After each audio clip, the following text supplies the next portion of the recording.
All right, I have on Mike Martin from Next Level Athletics here in Harrisonburg.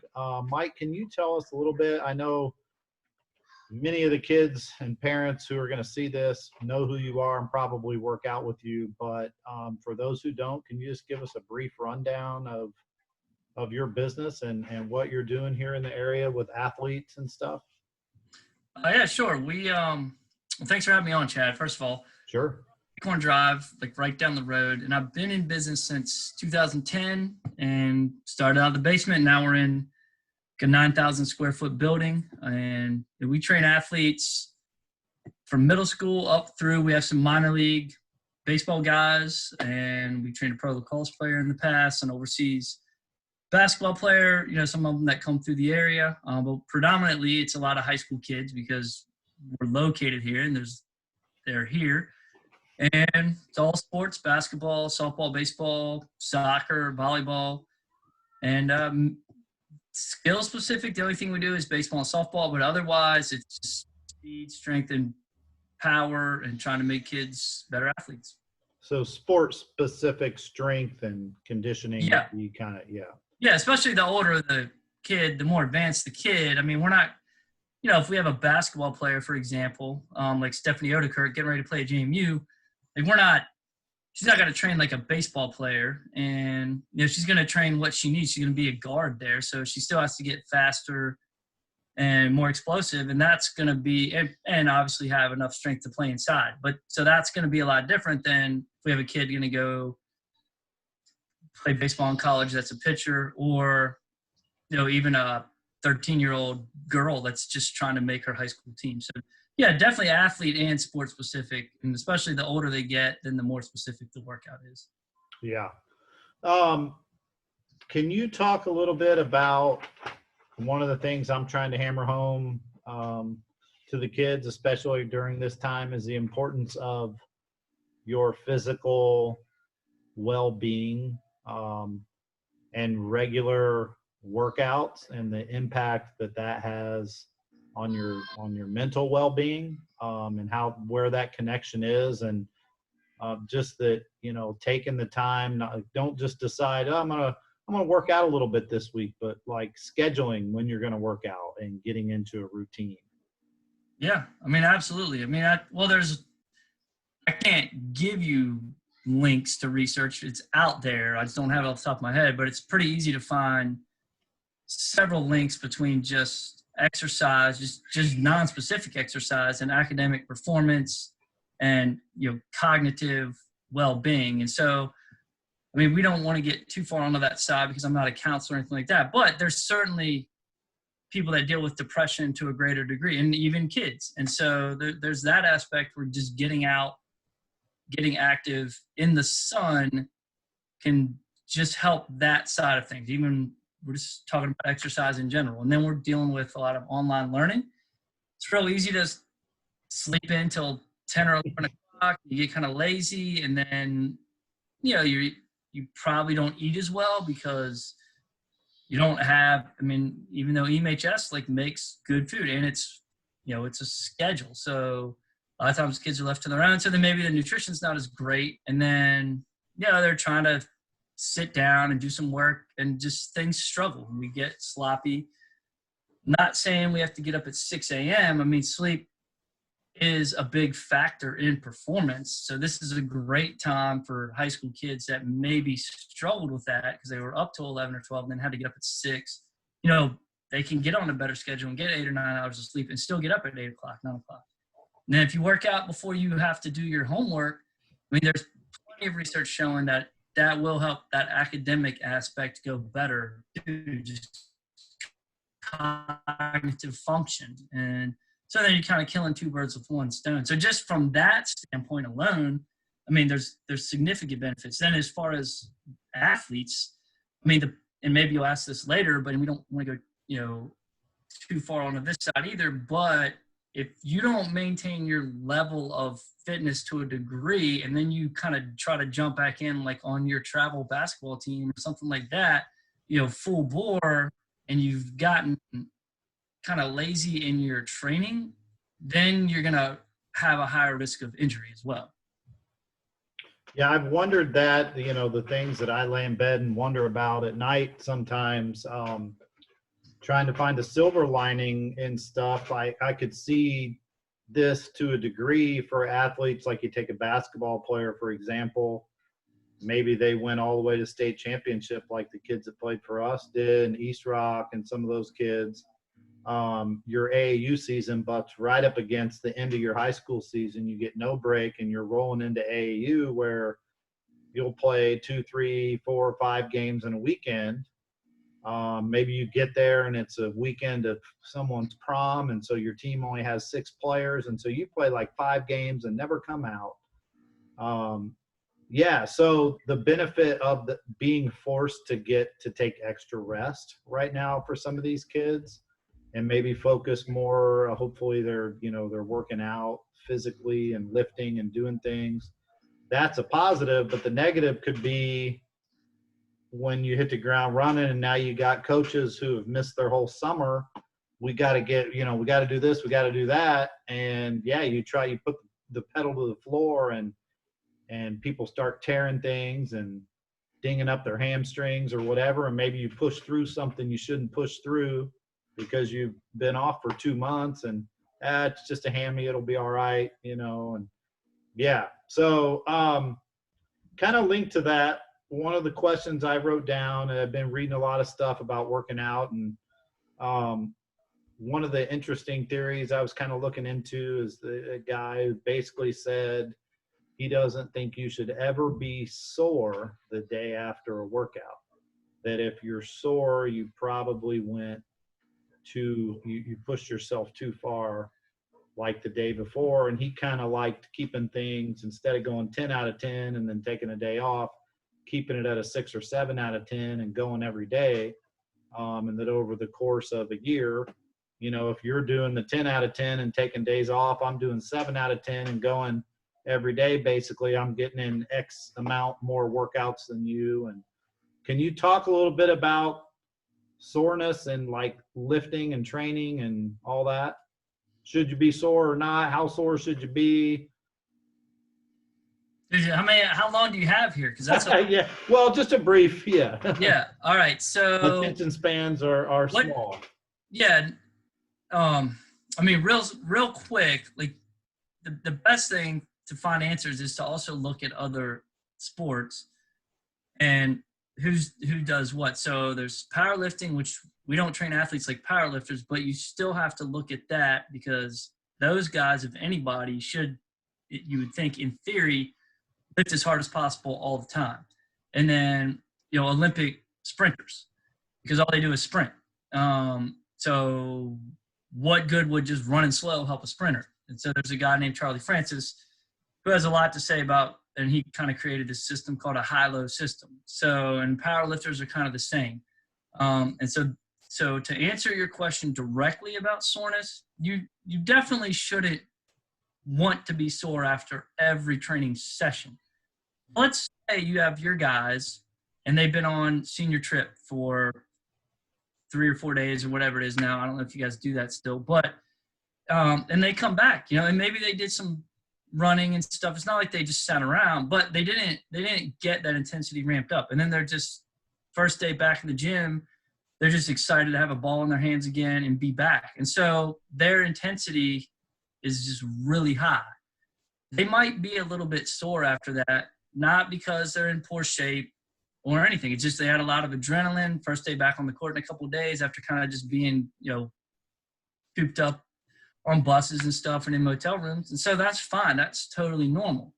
But if I take 2 months off during this quarantine, I don't necessarily want to be so sore that I can't walk the first day back. Like, I'm probably going to be a little bit sore, and then that's where you'd have to kind of just try to ease into some stuff. So that's but nothing that you couldn't, maybe in 20 minutes of foam rolling or whatever and some getting the juices flowing, that you couldn't work out pretty easily. Yeah, so soreness is the way that your body adapts to higher workload, right? So that's why you don't want to be sore. Well, first of all, if you are sore after every workout for a week and that soreness isn't going away, and there potentially is something else going on. Now, there's delayed onset muscle soreness, which could be 24 to 48, even to 72 hours. So that's one reason where, like, if you come in and, you know, an athlete has a really hard practice, and then they're like, oh, I feel pretty good. And then the next day is really hard, and the third day is really hard, then that delayed onset muscle soreness kicks in. Then that is where we potentially could run into not giving our body enough time to recover. But if you are sore from, let's say, the weight room, well, the next day you can still come have a great 2-hour basketball workout. You just don't have to get in the weight room. And that's going to allow your body to recover from what you did in the weight room. And then, you know, the day after that, you might get into the weight room, and maybe you could, if your lower body's real sore, you could hit upper body. So it's not so much, oh, I can't work out or I should do foam rolling. It's just, you got to figure out what that stress was that made you sore and still be able to train hard with something slightly different. And if you Mix are it up sore, a little bit. yeah, like just going for a walk, and not laying on the couch. That's the worst thing you can do.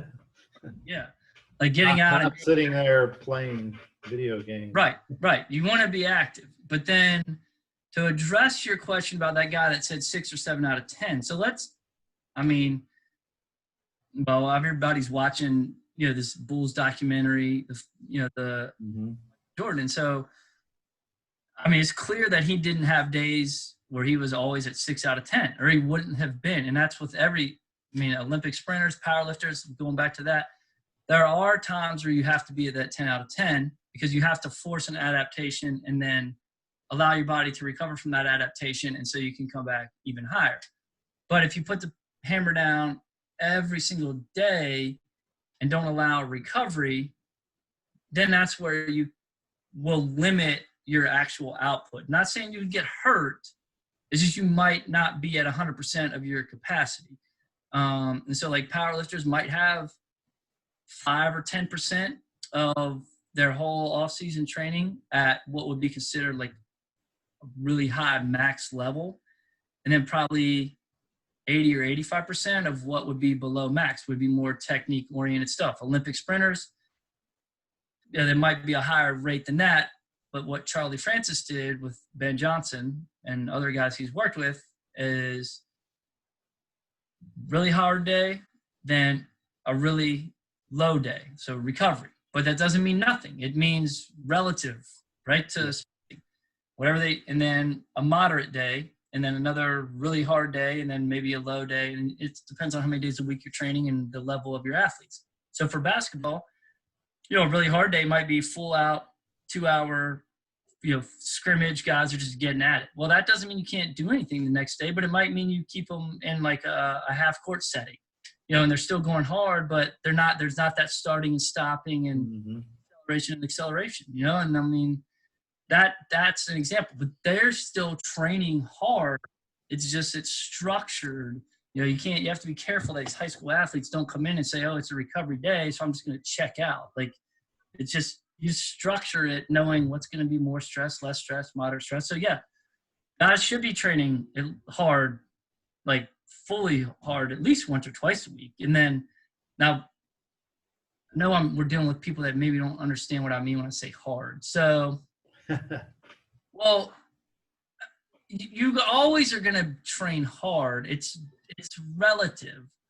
So what's a hard, I don't know, like 15 down and backs? Is that hard for your guys? Or yeah, that'd be tough. Okay. So maybe that's their conditioning for day one for these guys that are like working on their own right now. So that's a hard conditioning day. So you don't want to come back the next day and just say, oh, I'm just going to go for a 10-minute walk. Like, that's way too easy on the spectrum.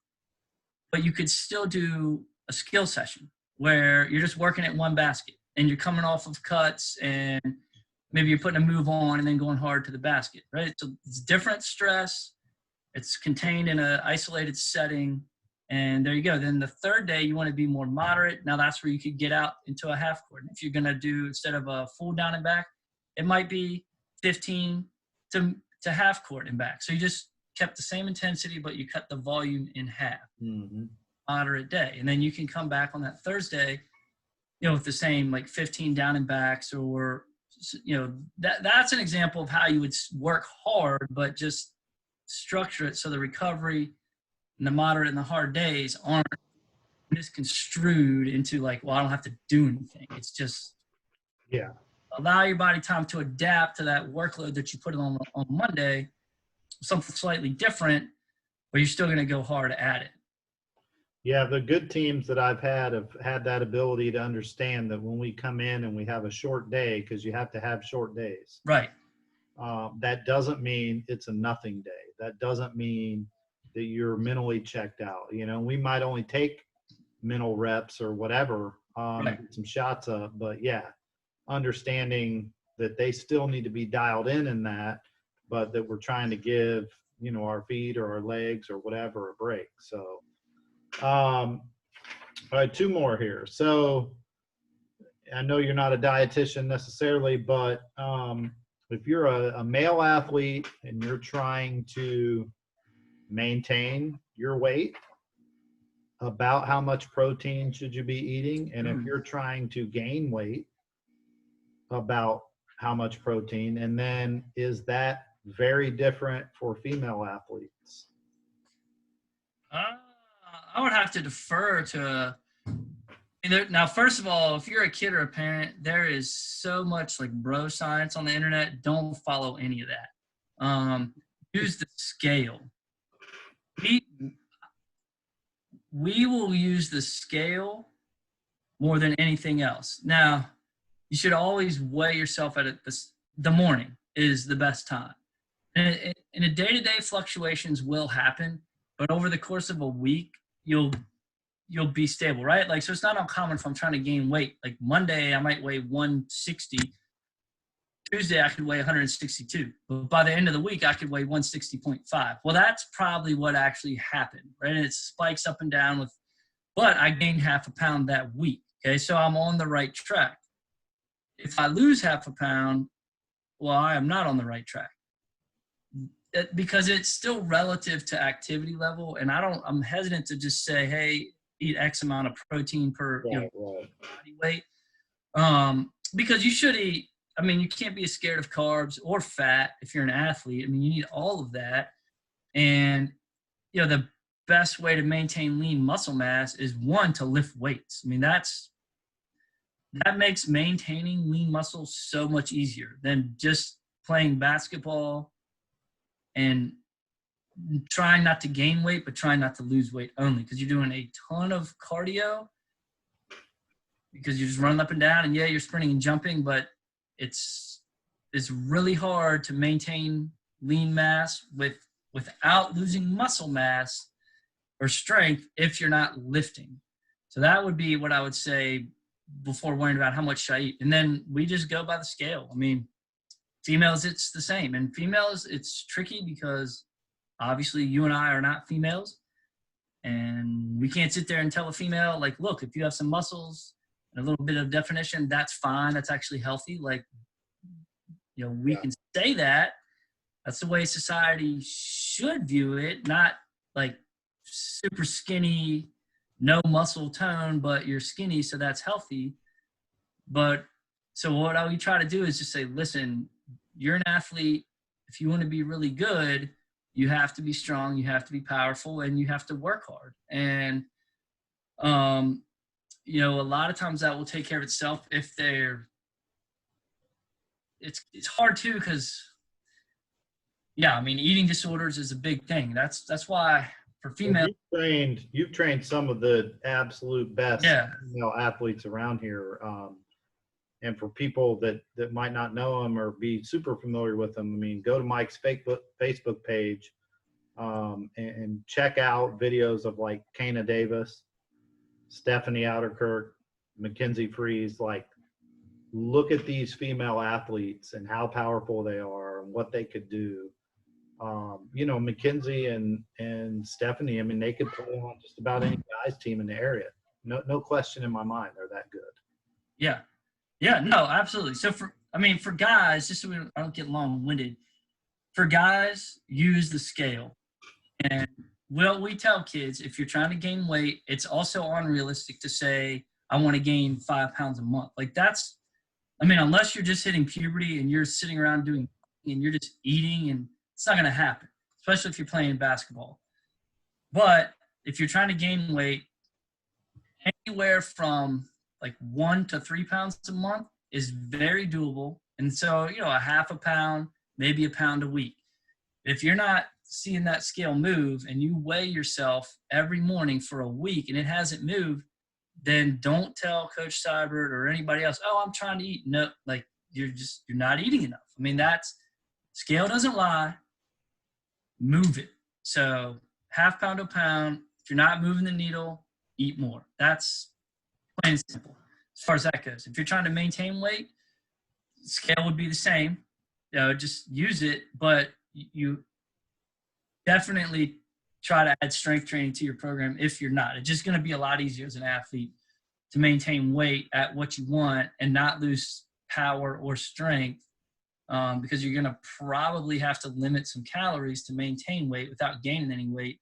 But I would also say, unless you're talking about a specific person, most of the time your body will, like if you're playing basketball and you're eating, you gain a couple pounds, but you're a really, really explosive basketball player and you're active all the time. I mean, maybe that's just what your body needs. Like, it's only if a kid is really like kind of overweight or something like that where I would be a little bit more leery of, especially a kid going into college. And again, it's all different. But when you get in college, even though you guys work really, really hard, I mean, college is still different. So, oh yeah, no doubt. You're still going to want to try to, most likely, if you're a basketball player, just eat. Now, case-by-case basis, Coach Seibert talks to you because he's saying, hey, you need to lose some weight because you're too slow and clearly you're out of shape. Then that's different. For females, I mean, if you get strength is a game changer for females. Not as much for males. It is, but there's also just more male teams that lift weights. There's more guys that lift weights. I mean, it's just there. Like 10 years ago, maybe that was an advantage. Now you almost have to do that to keep up. But if you're a female, the weight training for females in most high school settings is still 1 or 2 sets of 10, yoga, bands.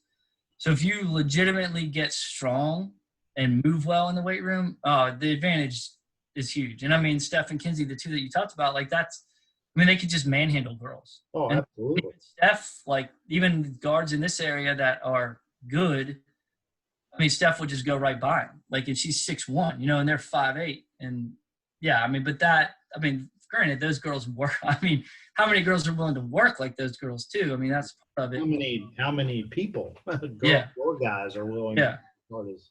Yeah, but if you're a female and you really want to play at a high level, I mean, skill matters a ton. Like and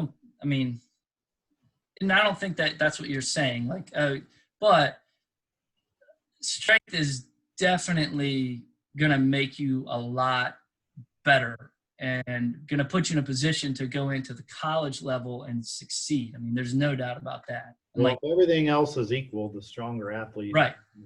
So, right. I mean, unless you're so unbelievably skilled that everything else isn't equal, then you need to be strong. And if you get physically bullied, your skill set means nothing. Well, you have to be Christy Tolliver for you guys that are familiar with this area. I mean, I'm not saying she's weak, but she wasn't strong in high school. Mm-hmm. Genetically was way ahead of everybody else. So, and I mean, she's probably still not. I mean, I don't have any idea. I have no idea. I'm sure there's girls stronger than her that she's way better than on the court. But I'm just saying, in high school in this area, one of the best high school players I've seen. I don't think she touched the weight room, but I mean, she just, like you're saying, just athletically. But yeah, very few kids are in that. Very few kids. Yeah. And so last question, I'll let you go. If I'm a parent and this is a tough question, so I like making it hard on you. If I'm a parent and I come to you and I ask, what's the number one reason my kid who's an athlete should work out? What would the answer be? Would it be better performance? Would it be injury prevention? Would it be how would you answer that Well, I mean, I always say it depends on the kid. I mean, a kid that is athletically, like, that's what's holding them back on the court. They're getting out jumped. They can't keep up. I mean, the performance benefits of a really good training program are there. I mean, a kid that's always hurt, it's possible that training well can help get over those injuries. But again, it's not okay for any parent to say, if I get on a training program, like, my kid will never get hurt or they're automatically going to be a great athlete. There's too many variables you don't know. Yes, if you become a better athlete in terms of strength, power, and how you move. I mean, and how you move is not a generic term. I mean, can you get into like a really good defensive position? Can you absorb the landing when you jump for a rebound? Or are you landing in such a way that all the force is just going right through your knee? Like, movement patterns when you sprint, all of that can also reduce the stress on your body. So I would say the easiest answer is, listen, almost every kid is doing some form of training, skill training, performance training. Every college at virtually every level is now on a year-round strength program and conditioning program. And it's more about, unless you're willing to take the chance that you're in that top like 1%, if you don't do it, you have no shot. Is probably easier than to say the number one reason is to make you a better athlete or to keep you from getting hurt, because there's other variables, right? Like, a kid could train awesome but eat at McDonald's every day. Yeah. Sleep 5 hours a night and negate half the effects that they just did from training. So it's multifaceted, but is much more the way that just elite athletes are going. And I mean, that's why you see Kobe Bryant wanting Michael Jordan's trainer. For that reason, because Michael Jordan was the best, Kobe wanted to be the best. Well, the guy that trained Michael Jordan, I'm going to train with that guy, even though Kobe was already really good. I mean, it's that reason. Like, you can be average or you can be great. And if you want to be great, you have to look at what everybody else is doing to be great. And a lot of them are training on a regular basis. Well, Mike, I appreciate your time, and I'm be looking forward to seeing you back in there with all these athletes, getting everybody back in shape or taking them to the next level. As soon as all this stuff goes away, hopefully soon, and we'll look forward to seeing you over on Acorn Drive. All right, thanks, Chad. Take care. Buddy. Yep.